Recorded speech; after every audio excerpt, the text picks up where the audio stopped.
जय यीशु परमेश्वर के नाम से हम आपका स्वागत करते हैं इस दिन। आज हम पढ़ेंगे प्रवक्ता ग्रंथ अध्याय 12 पद संख्या 1 और 2। अपने परोपकार का पात्र अच्छी तरह चुनो और तुमको अपने परोपकार का धन्यवाद दिया जाएगा। यदि तुम भक्त मनुष्य का उपकार करोगे तो तुमको उससे क्या सर्वोच्च प्रभु से पुरस्कार मिलेगा। मेरे भाई और बहनों, आज वचन हमें कहता है कि जब हम किसके मदद करते हैं तो हमें वो देखना है कि अगर हम इस व्यक्ति को मदद कर रहे हैं तो वो मदद हकीकत में उसके जीवन में फल उत्पन्न करे। हम लोगों को बुलाते हैं हमारे घर में खाना खाने के लिए क्योंकि हम जानते हैं कि आने वाले दिनों में इन लोग भी हमें खाने के लिए बुलाएंगे। मेरे भाई और बहनों, ये एक लेन देन का रिश्ता हो गया है कि हम किसी जन को कुछ मदद करेंगे कि हम जब तकलीफ में आएंगे ये व्यक्ति हमको भी मदद करेगा। उसी प्रकार जब हम मदद करने के लिए आगे जाते हैं हम स्वार्थी बनकर मदद करते लोगों, क्योंकि हम जानते हैं इसको मदद करने से हमें ही फायदा होगा। आजकल हम जहां भी जाते हैं मेरे भाई और बहनों, हर एक चीज मतलबी हो गया है। अगर कोई प्रचार भी करता है तो उस व्यक्ति से कुछ निकलेगा तभी उस प्रकार का प्रचार करेगा कि वो जानता है कि उस व्यक्ति को किस प्रकार तोड़ेगा मोड़ेगा और उससे फायदा उठाएगा। आज मेरे भाई और बहनों, हर एक चीज फायदे के लिए हो गया है। वचन कहता है कि तुम देखो तुम किसको मदद कर रहे हो कि वो व्यक्ति तुम्हें रिटर्न ना कर पाए, क्योंकि पुरस्कार परमेश्वर की ओर से। जब हम जिसको मदद करते वो व्यक्ति हमें कुछ भी नहीं दे सकता, ये हम जान ले कि वो पुरस्कार परमेश्वर देगा, क्योंकि हमने अपने हृदय से हर एक चीज के लिए किया है। बाइबल में एक उदाहरण है मेरे भाई और बहनों। परमेश्वर एक दिन मंदिर पे था और लोगों को देखता था, वो दान पेटी में दान डाल रहा था। वो एक बुढ़िया स्त्री को देख रहा था कि जो भी था उसके पास 3 या 4 कॉपर के सिक्के चांद डाल के उसमें दान पेटी में डाल दिए। और परमेश्वर अपने शिष्यों की ओर देखकर कहता है, इस स्त्री ने जो डाला है उस लोगों से अधिक डाला है। तो मेरे भाई और बहनों, क्योंकि वो स्त्री के पास जो भी था उसने परमेश्वर को दी। बाकी लोग ने अपने हर पेट में से थोड़ा सा भाग परमेश्वर।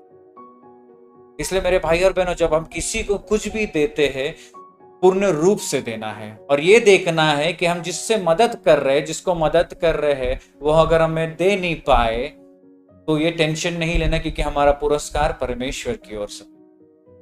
अगर हम किसी गरीब को खाना खिलाते ये जानते कि वो वापस हमें खिला नहीं पाएगा, हम ये जान लेते कि परमेश्वर हमें खिलाएगा। तो मेरे भाई और बहनों, आज वचन हमें सिखाता है कि वो लेन देन परमेश्वर के साथ करना है, लोगों के साथ। तो इस समय हम अपने आंखों को बंद रखकर अपना पूरा ध्यान परमेश्वर के। हे पिता परमेश्वर, इस वचन के लिए हम धन्यवाद देते हैं। धन्यवाद परमेश्वर की तरफ। वचन कहता है अगर हम किसी भी लोगों को मदद करें, परमेश्वर उस प्रकार मदद करना है कि उससे हमें कुछ नहीं रिटर्न मिले तो हमें संतुष्ट रहना है, क्योंकि हमने तेरे नाम से किया। तूने परमेश्वर हमसे प्रेम किया हमारे पैदा होने से भी पहले। 2000 साल पहले परमेश्वर तूने उस क्रूस में अपना बलिदान दिया, क्योंकि तू हमसे प्रेम करता है जो आज पैदा हुए, क्योंकि तेरे लिए परमेश्वर कल आज और हमेशा एक ही है। तो परमेश्वर तूने हमें बिना कुछ सोचे समझे परमेश्वर वो क्रूस ले लिया।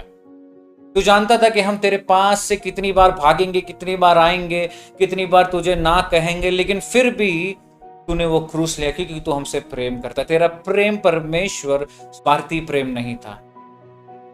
तो परमेश्वर उस प्रकार का प्रेम हमारे हृदय के अंदर डाल के हम भी लोगों को अगर प्रेम करे और मदद करे, परमेश्वर बिना स्वार्थ का करे, कि हम जाने के परमेश्वर हमारा तोहफा, हमारा जो भी आशीष है तेरी ओर से।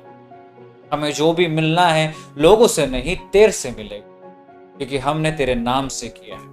जिस प्रकार तूने अपने पिता के नाम से हर एक चीज किया है और बिना किसी से कुछ लिए परमेश्वर अपने जान दे दिया, क्योंकि तू प्रेम करता। तो आज परमेश्वर ये सुबह हम यही प्रार्थना करते हैं कि हमें वो बिना स्वार्थ वाला प्रेम से हमें भर, कि हम लोगों के लिए भी परमेश्वर पूर्ण रूप से मदद कर सके, जो मदद के अधिकार में है।